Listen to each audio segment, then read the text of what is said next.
நேயர்களுக்கு வணக்கங்கள். மற்றும் ஒரு வணக்கம் ஓம் டிவி நிகழ்ச்சியோடாக உங்கள் அனைவரையும் சந்திப்பதில் மகிழ்ச்சி.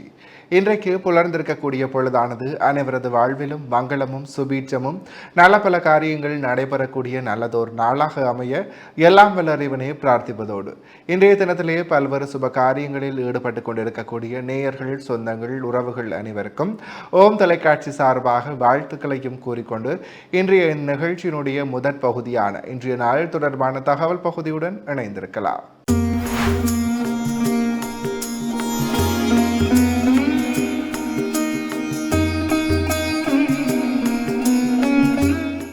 இணைந்திருக்கின்றோம் வணக்கம் ஓம் டிவியின் இன்றைய நாள் தொடர்பான தகவல் பகுதியுடன்.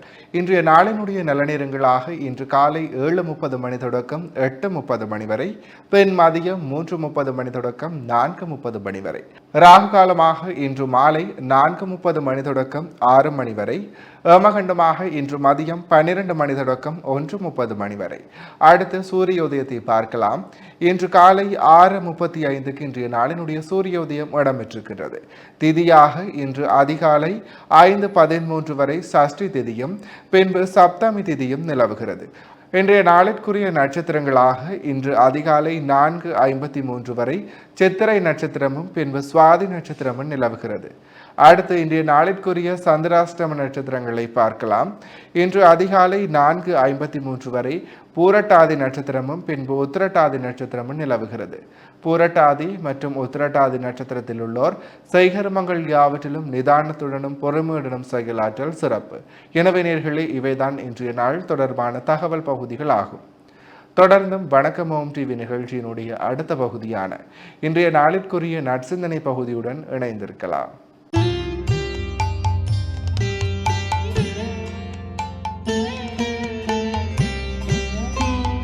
ஓம் யாசாபத்மாசனஸ்தாம் விபுலகடிதடீம் பத்மவத்ராஜதாக்கீம் கம்பீரா வர்தனா விஸ்தனபிரணமிதாம் சுப்ரவஸ்திரோக்தரியாம் லக்ஷ்மீம் திபீர்கஜேந்திரை மணிகணகஜிதை ஸ்தாபிதா ஹேமகும்பை நித்யம் சா பத்மகஸ்தா மம வசதி கிருகே சர்வமாங்கல்யயுக்தா.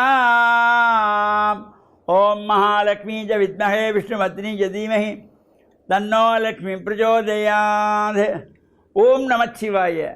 மேன்மைகள் சைவ நீதி விளங்குக உலகமெல்லாம். நோயற்ற வாழ்வே குறைவற்ற செல்வம். அந்த நோய் நொடிகள் இல்லாத வாழ்வு இந்த உலக மக்கள் எல்லோரும் வாழ வேண்டும் என்று கலியுகத்தின் காந்தமலை ஜோதியாகிய சபரிமலை சுவாமி ஐயப்பனுடைய திருவடிகளை சிறந்தாழ்த்தி டான் தமிழொலி ஓம் தொலைக்காட்சி நேயர்கள் அனைவருக்கும் சர்வதேச இந்து மத குறிப்பீடம் அகில இலங்கை சபரிமலை ஸ்ரீ சாஸ்தாபீடம் சார்பில் இனிய வணக்கங்களும் நல்லாசிகளும். என்றும் மங்களகரமான விஸ்வாவசு வருஷம் பங்குனி மாதம் 13ஆம் நாள் 27/3/2026 வெள்ளிக்கிழமை. இன்று மலர்ந்திருக்கின்ற இன்றைய பொழுதும் நம் எல்லோருடைய வாழ்விலும் எல்லா விதமான சிறப்புகளும் வெற்றிகளும் கிடைக்க வேண்டும் என்று இறைவனை பிரார்த்தித்து இஷ்ட தெய்வங்கள் குலதெய்வங்களையும் வழிபாடு செய்து பெற்றோர் பெரியோர்களையும் வணங்கி அவருடைய அன்பையும் ஆசையையும் பெறுகின்ற பொழுது எந்த நாளுமே நமக்கு நல்ல நாளாக அமையக்கூடியது. இன்று சுக்கிரவாரம் என்கின்ற வெள்ளிக்கிழமை. இப்போ பொதுவாகவே இந்த வெள்ளிக்கிழமை என்றது நாம் எல்லாம் ஆசார சீரராக அதிகாலையில் எழுந்து வீடு வாசலெல்லாம் துப்புரவு செய்து சாம்பிராணி தூபமிட்டு தீபங்களை ஏற்றி வைத்து மலர்கள் பறித்து சுவாமி படத்துக்கு சாத்தி அங்கே இறை பாமாலைகளை, தேவார திருமுறைகளை, சிவபுராணத்தை பாராயணம் செய்தால் லக்ஷ்மி கடாட்சம் நிறையக்கூடியது. எந்த வீட்டிலே அதிகாலையிலே சாம்பிராணி தூவமிட்டு மலர்கள் பறித்து சுவாமி படங்களுக்கு சாத்தி இறை நாமாக்கள் பாராயணம் செய்யப்படுகிறதோ அந்த வீட்டிலே எல்லா விதமான சிறப்புகளும் கிடைக்குமா. லக்ஷ்மி கடாட்சம் நிறைந்து வரும். தீபங்கள் ஏற்றுகின்ற பொழுதே தீபலக்ஷ்மி ஒளிவிட்டு பிரகாசிக்கின்றது போல எங்களுடைய அன்றைய நாளும் ஒளிப்பிரகாசமான நாளாக சிறந்த வெற்றிகளை தரக்கூடிய நாளாக அமையும் என்பதனாலே தான் முன்னோர்கள்லாம் காலையிலே எழுந்ததும் காலைக்கடன்களை முடித்து சுவாமி அறையிலே போய் விளக்கு ஏற்றி என்றார்கள். இப்போ அதெல்லாம் மருவி வந்துட்டு, யாராவது வயசானவங்க வீட்டில் இருந்தால் அவங்க மட்டும்தான் ஏற்றுவாங்க. இப்போ இந்த பிள்ளைகளுக்கெல்லாம் அவ்வாறு ஒரு பழக்கத்தை நாம் நடைமுறையிலே கொண்டு வர வேண்டும். காலையிலே நேரத்தோடு எழுந்து ஸ்நான அனுஷ்டானங்களை முடித்து சுவாமி அறையிலே போய் சாம்பிராணி தீபங்களை ஏற்றி வைத்து மலர் பறித்து பிரார்த்தனை செய்து ரொம்ப ஒன்றும் வேணாம், ஒரு தேவாரத்தை பாடினாலே போதும். அது முடியலையா, ஓம் நமச்சிவாய் ஓம் நமச்சிவாய் ஓம் நம 11 தரம் அது சொன்னாலே போதும். அந்த பிள்ளைகளுக்கு ஒரு உற்சாகம், உடல் ரீதியான ஒரு சக்தியை தரக்கூடியது. இது பழக்கத்திலே கொண்டு வர வேண்டும். அவ்வாறு செய்கின்ற பொழுது சிறப்பு. இன்று நவமி திதி, ராமநவமி என்று போற்றப்படுவது.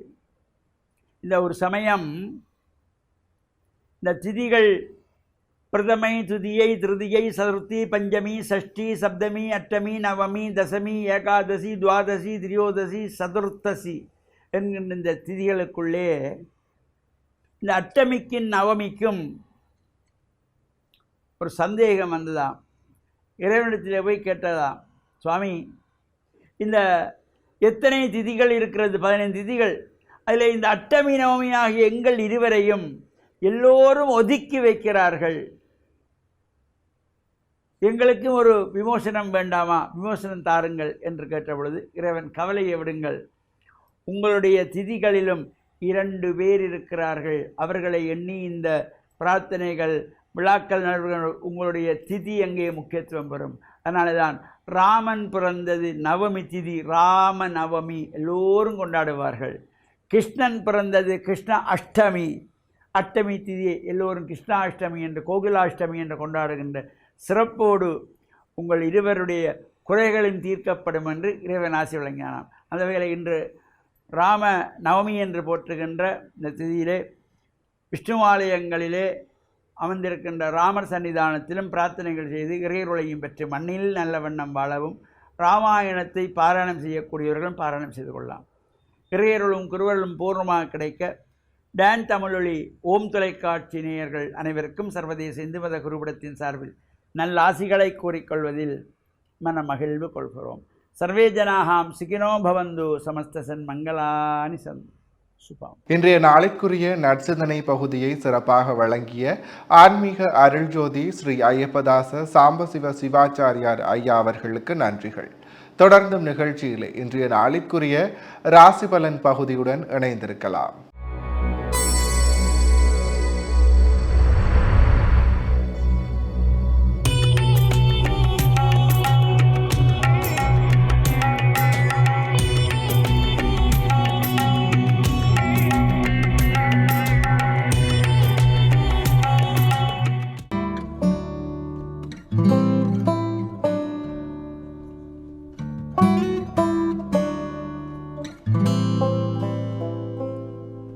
ஓம் தொலைக்காட்சிகளுக்கு இனிய காலை வணக்கம்.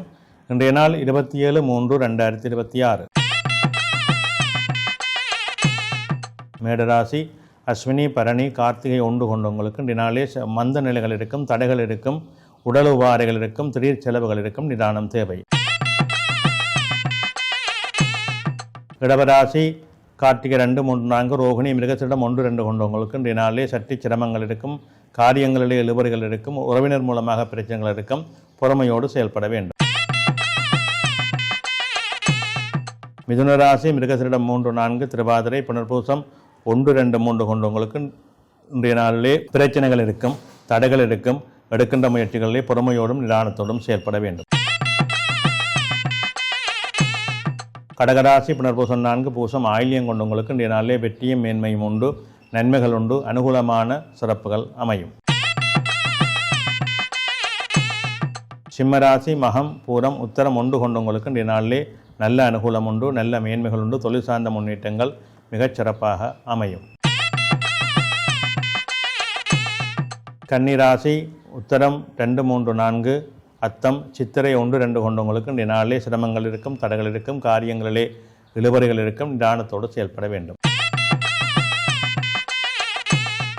துலாம் ராசி சித்திரை 3-4, சுவாரி விசாகம் 1-2-3 கொண்டவங்களுக்கு இன்றைய நாளிலே சிறப்புகள் உண்டு, நன்மைகள் உண்டு, அனுகூலங்கள் உண்டு. அதற்கேற்ப செயல்படலாம். விருச்சிக ராசி விசாகம் 4, அனுசம் கேட்டை கொண்டவங்களுக்கு இன்றைய நாளிலே சிரமங்கள் இருக்கும், தடைகள் இருக்கும், காரியங்களில் இழுபறிகள் இருக்கும். அதற்கேற்ப நிதானத்தோடு செயல்பட வேண்டும். தனுசு ராசி மூலம் பூராடம் உத்திராடம் 1 கொண்டவங்களுக்கு இன்றைய நாளிலே சற்று அலைச்சல் நிலைகள் இருக்கும், காரியங்களில் இழுபறிகள் இருக்கும், மந்த நிலைகள் இருக்கும். அதற்கேற்ப நிதானத்தோடு செயல்பட வேண்டும்.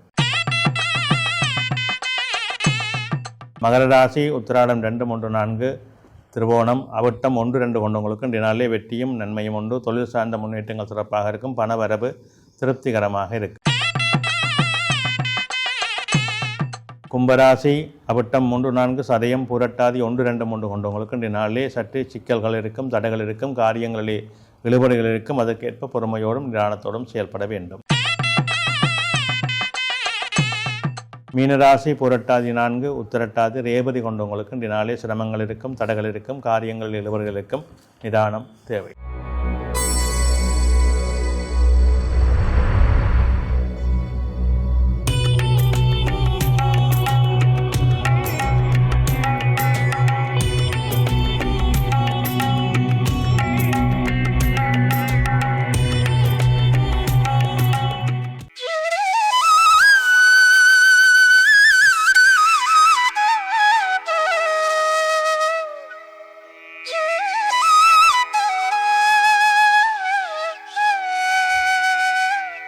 இன்றைய சிந்தனை, எங்களுடைய மனங்களிலே எப்படி பிரச்சனைகளை நாங்கள் உருவாக்குகின்றோம்? ஒரு மனிதனுடைய வாழ்வியலிலே பிரச்சனை எப்படி வருகின்றது? வாழ்க்கையிலே தன்னுடைய அன்றாட செயல்பாடுகளோடு ஒன்றி இருக்கின்ற ஒரு மனிதன் எந்த விதமான பிரச்சனைகளுக்கும் போகாமல் தான் உண்டு தன் பணி உண்டு என்று இருக்கின்ற மனிதருக்கு கூட பிரச்சனைகள் வருவதுண்டு. பிரச்சனைகளையே செய்வதற்கென்று சில பேர் இருக்கின்றார்கள். அவர்களுக்கு இதெல்லாம் சாதாரண விடயம். அவர்களுக்கு பிரச்சனை செய்யாவிட்டால் தான் பிரச்சனையாக இருக்கும். அப்படியான மனிதர்களும் இருக்கின்றார்கள். ஆனால் ஒரு பிரச்சனைக்குள்ளே தலையை கொடுத்து அதை தீர்த்து வைத்து அதிலே பிரச்சனையை வாங்கிக் கொள்வதும் இருக்கின்றார்கள். இது உலகத்தினுடைய நடைமுறையிலே ஒரு வரையறை. எல்லா விதமான சிக்கல்களும் இருக்கும். இதுதான் வாழ்க்கையினுடைய தத்துவம். நாங்கள் எதை விரும்புகின்றோமோ அது முழுமையாக நமக்கு கிடைப்பதில்லை. எதை வேண்டாம் என்கின்றோமோ அதிலே அரைவாசி எங்களுக்கு கிடைத்தே ஆகும். நாங்கள் எதை தவிர்ப்போம் என்று நினைப்போமோ அந்த தவிர்க்கின்றதும் எங்களை சார்ந்து வரும். இது எல்லாம் ஒரு கலவையாக வாழ்க்கையிலே நடைபெறுகின்ற விடயங்கள். மனிதன் பக்குவப்பட வேண்டும், இந்த ஆன்மா பக்குவப்பட வேண்டும். இறைவன் எங்களை படைத்து இந்த பூமிக்கு அனுப்பியிருக்கின்றான். எல்லா நிலைகளிலேயும் உட்புகுந்து அதை அனுபவித்து அதற்குரிய பக்குவத்தை உனது மனதுக்கு கொண்டு வா. அந்த பக்குவத்தை கொண்டு வருவதற்குரிய தன்மைகள் தான் வாழ்க்கை. இன்பம், துன்பம், மகிழ்ச்சி, இகழ்ச்சி எல்லா வகையிலுமே நாங்கள் எல்லாவற்றையும் எங்களுக்குள்ளே சேர்த்து கொள்ள வேண்டும். எங்களுடைய ஆன்மாவை பலப்படுத்தி கொள்ள வேண்டும், நிலைப்படுத்தி கொள்ள வேண்டும். எந்த விடயத்திலுமே நாங்கள் எங்களுடைய ஆசாபாசங்களை, எங்களுடைய ஆசைகளை, எங்களுடைய ஆர்ப்பாட்டங்களை, எங்களுடைய ஆர்ப்பரிப்புகளை எல்லாம் ஒரு வகையோடு வரையறை செய்து கொள்ள வேண்டும். அந்த வரையறைக்குள்ளே அசையாமல் நின்று கொள்ள வேண்டும். துன்பம் வந்தாலும் இன்பம் வந்தாலும் எந்த பிரச்சனை வந்தாலும் நாங்களாக இருக்க பழகிக்கொள்ள வேண்டும். அது மிக முக்கியமான ஒரு காரணியாக அமைகின்றது.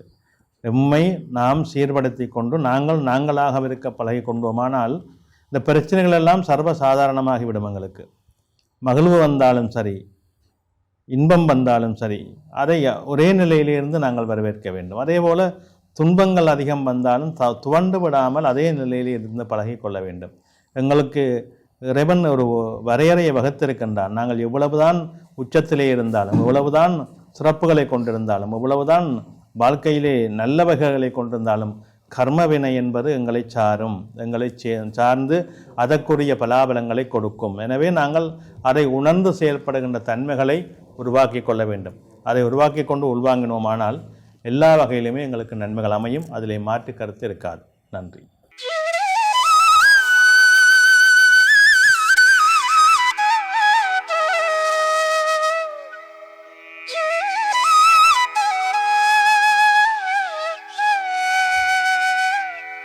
இன்றைய நாளிற்குரிய 12 ராசிகளுக்குமான பொது பலன்களை சிறப்பான முறையில் வழங்கிய ஸ்ரீ ராமதேவ லோகேஸ்வர குருக்கள் ஐயா அவர்களுக்கும் நன்றிகள். தொடர்ந்தும் நிகழ்ச்சியிலே இன்றைய நாளிற்குரிய திருக்குறளும் பொருளும் பகுதியுடன் இணைந்திருக்கலாம். இணைந்து கொண்டிருக்கின்றோம் வணக்கம் ஓம் டிவியின் திருக்குறளும் பொருளும் பகுதியுடன். அந்த வகையிலே இன்றைய நாளினுடைய குறளும் பொருளுமாக ஒற்றும் உரை சான்ற நூலும் இவை இரண்டும் தெற்றென்க மன்னவன் கண். இக்குறளினுடைய பொருளாக ஒற்றரும் புகழ் அமைந்த நீதி நூலும் ஆகிய இவ்விரு வகை கருவிகளையும் அரசன் தன்னுடைய கண்களாக தெளிய வேண்டும். இக்குறளையும் பொருளையும் மீண்டும் ஒரு முறை பார்க்கலாம். ஒற்றும் உரை சான்ற நூலும் இவை இரண்டும் தெற்றென்க மன்னவன் கண். இக்குறளினுடைய பொருளாக ஒற்றரும் புகழ் அமைந்த நீதி நூல் ஆகிய இருவகை கருவிகளையும் அரசன் தன்னுடைய கண்களாக தெளிய வேண்டும். எனவே நேர்களே, இவைதான் இன்றைய நாளிற்குரிய திருக்குறளும் பொருளும் பகுதியாகும். இன்றைய நாளிற்குரிய அனைத்து வணக்கம் ஓம் டிவி பகுதிகளும் நிறைவேறியது. மற்றும் ஒரு வணக்கம் ஓம் டிவி நிகழ்ச்சியூடாக உங்களை சந்திக்கும் வரையில் உங்களிடத்திலிருந்து விடைபெற்று செல்கிறேன். நன்றி, வணக்கம்.